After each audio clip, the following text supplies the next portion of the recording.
All right, so welcome to the deep dive. Today we're going to be taking a look at something pretty interesting, something from way back in the 16th century. Ooh, sounds exciting. Yeah, we're talking about Henry Cornelius Agrippa and his 3 books of occult philosophy. I mean, this guy was a true Renaissance man, really. Oh, yeah. Yeah, he was a scholar, physician, even a magician, all in one. Wow, talk about a multi-talented guy. Right.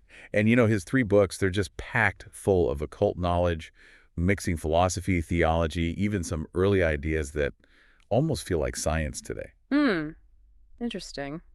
And what are we diving deep into today? Well, what strikes me is even though Agrippa's talking about all this seemingly esoteric stuff like magic and spirits, you can actually find some surprisingly practical stuff in there too. Yeah, I can see that. Things we can apply to our lives, even if we don't believe in casting spells or anything like that. Makes sense. So in this deep dive, let's try to uncover those hidden gems, those timeless bits of wisdom that can help us live better lives. I like it. Practical magic for the modern day, huh? Exactly. And remember, Agrippa was all about self-knowledge and spiritual development. He believed understanding the universe's hidden forces could help us unlock our own potential. Makes you wonder what kind of potential we're all hiding, right? Exactly. So to start things off, let's talk about this concept of the Trinity. I know what you might be thinking, hold on, isn't that a Christian thing? Yeah, that's what I was thinking too. But get this, Agrippa points out that this idea of a threefold nature of God, well, it existed long before Christianity even came about. Oh, really? He mentions ancient philosophers like Plato and Hermes Trismegistus, both of whom believed in a trinity. Wow, so different times and cultures, all with this same idea. That's pretty wild. It is. And it's fascinating how all these different thinkers, separated by time and culture, came to a similar idea of the divine. They saw the Trinity as this fundamental structure of reality itself. How so? Well, you have this supreme God at the top, unknowable, then the divine mind or word, and finally, a spirit or soul animating the world. So it's like a hierarchy of the divine. Kind of, yeah. And it makes you wonder, is Agrippa suggesting that this concept of a trinity is like embedded in the universe? Whoa, you mean like some sort of universal archetype that goes beyond any specific religion? Exactly. And I think that gets to the heart of what Agrippa was trying to do, finding the unity beneath all the different beliefs and experiences people have. So by understanding these universal archetypes like the Trinity, we can maybe understand ourselves and our place in the universe better. Yeah, that's the idea. Pretty mind-blowing. It is. But hey, maybe we should bring things down to earth a bit. What about something a little less, well, abstract? Okay, good point. How about spirits? Agrippa gets pretty detailed about all these different types, celestial, elemental, even those tied to specific stars and regions. It's like a whole spirit taxonomy. Right. But what really caught my eye is this concept of the genius, kind of like a guardian spirit for each person. Oh, interesting. So like a personal guardian angel. In a way, yeah.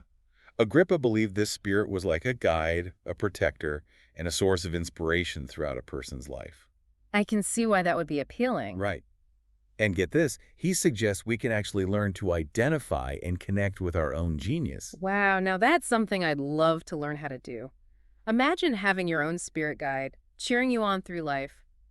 But how would we even begin to find our genius? Does Agrippa give us any clues? Well, he doesn't lay out like a step-by-step guide or anything, but he emphasizes self-knowledge as the key. So knowing yourself is like the first step to meeting your spiritual guide. Yeah, exactly. He believed understanding your strengths, weaknesses, what you're naturally drawn to, even the astrological influences at your birth, all that could help you understand your genius. So it's like a spiritual personality test, but with some pretty big implications. Right. And that's where we start to see the practical side of Agrippa's work. It's not just abstract ideas. It's about applying those ideas to our lives, using them for self-discovery and personal growth. Like, okay, this is all interesting, but how do I use it to make my life better? Exactly. And that's an important point, It's easy to get lost in all the fascinating details, but the real value is in how we can use it to improve our lives today. So let's keep that in mind as we dive deeper. Agreed. Speaking of practical applications, Agrippa also talks about the power of words, especially divine names and sacred formulas. He even mentions this thing called schemhemphoros, divine names pulled from scripture through complex calculations. Yeah, the schemhemphoros thing, that's pretty intense, almost like something out of a thriller novel. Oh, right. But is he saying that words themselves have magical power? Like, do we need to start chanting ancient Hebrew to reach our full potential? Well, I don't think it's quite that literal. Agrippa might say it's not about the words themselves, but the intention and belief behind them. Think of words as containers for energy. When we fill them with our focused intention, they can become powerful tools for getting what we want and connecting with something bigger than ourselves. So it's not just blindly chanting words, but about understanding the energy we put into them. Kind of like affirmations, right? Repeating positive statements to change your subconscious mind. Exactly. That's a great comparison. It shows how, even though Agrippa's ideas come from a totally different time, they still connect with what we do today. It's amazing how relevant these old concepts can still be. All right, so we've talked about the Trinity, spirits, and the power of words, but there's one more thing I want to touch on before we move on. Magic versus miracles. Agrippa seems to make a clear distinction, even though both involve harnessing spiritual forces. Right, there's got to be a difference, right? He believed that miracles were like direct acts of God. But magic, that was a human art, something we do with knowledge, skill, and effort. He saw it almost like a technology, a way to work with the laws of the universe, both natural and spiritual, to get specific results. So miracles are like downloads from the divine, while magic is more like spiritual hacking. I like that, yeah. But it's key to remember, for Agrippa, magic wasn't about trying to control or manipulate the universe. It was about aligning yourself with its deeper currents, understanding the hidden forces, and working with them. So it's not about breaking the rules, it's about knowing them so well you can work within them. Exactly. And that's where his practical wisdom really shines through. It's not just fantastical stories about magic. It's tools and insights we can use to live our lives more consciously and intentionally. That's powerful stuff. It is.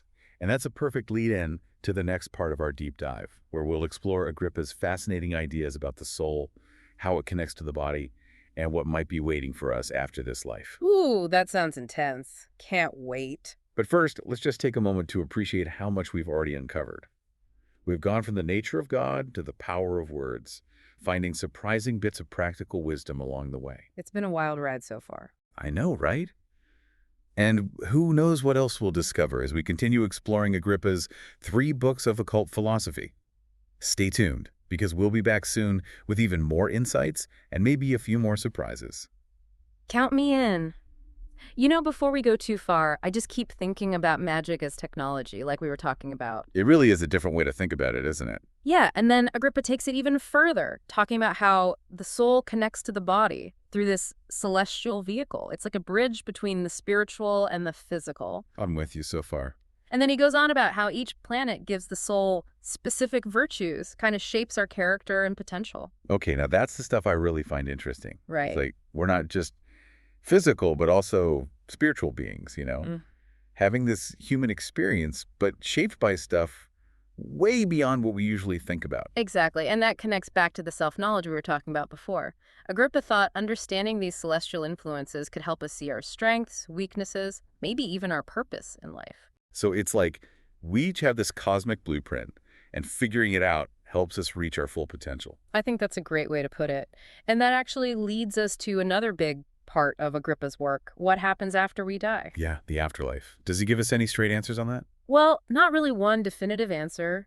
He looks at a lot of different possibilities based on what philosophers and theologians were saying back then. So he's keeping an open mind about it, considering different perspectives without necessarily picking one. Exactly. So one thing he talks about is this idea that when we die, our souls are judged and sent to different realms based on what we did during our lives. It kind of emphasizes living a good life, which you see in a lot of religions. Yeah, that makes sense.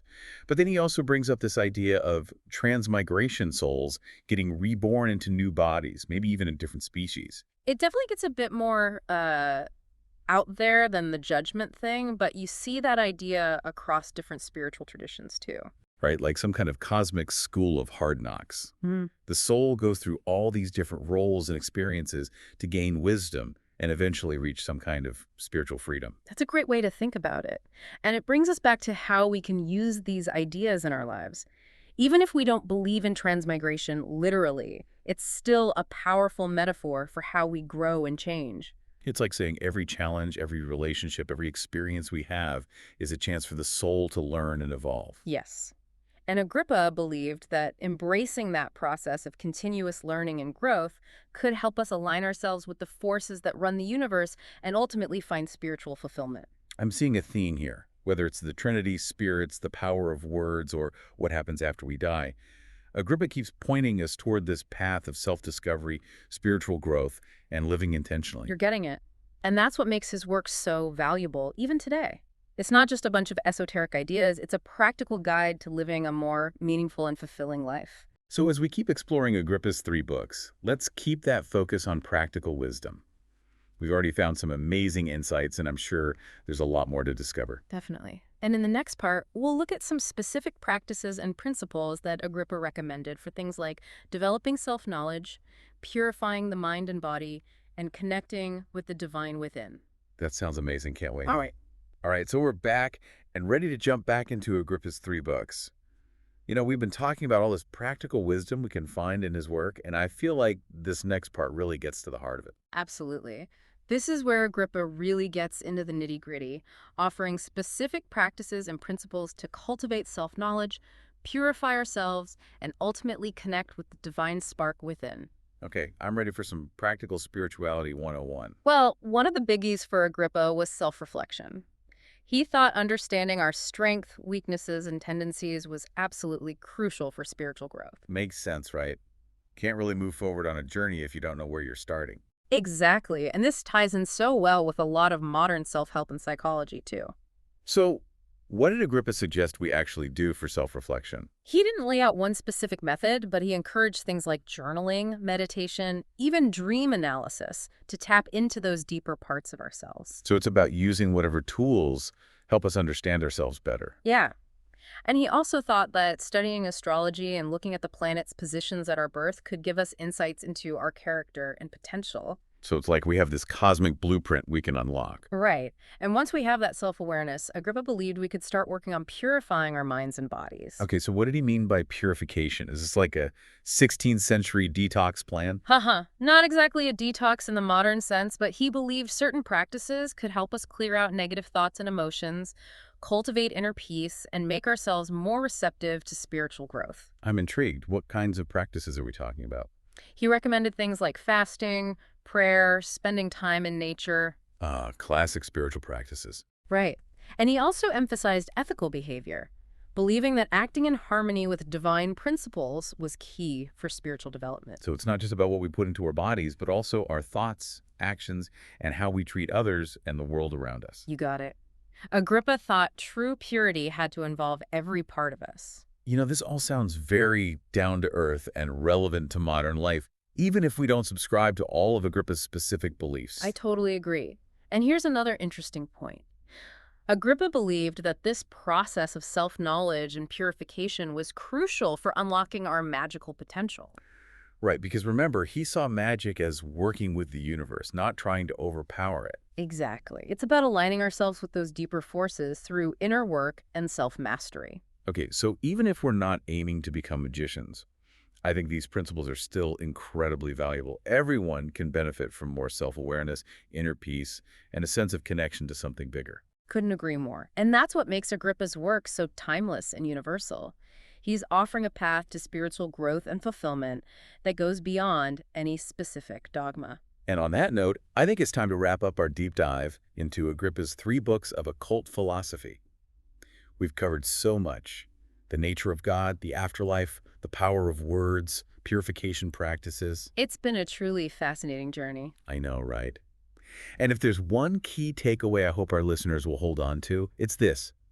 Agrippa believed each of us carries a divine spark within us, a connection to the source of everything. A beautiful idea. And by cultivating self-knowledge, purifying ourselves, and aligning with divine principles, we can nurture that spark into a flame, living more meaningful, purposeful lives.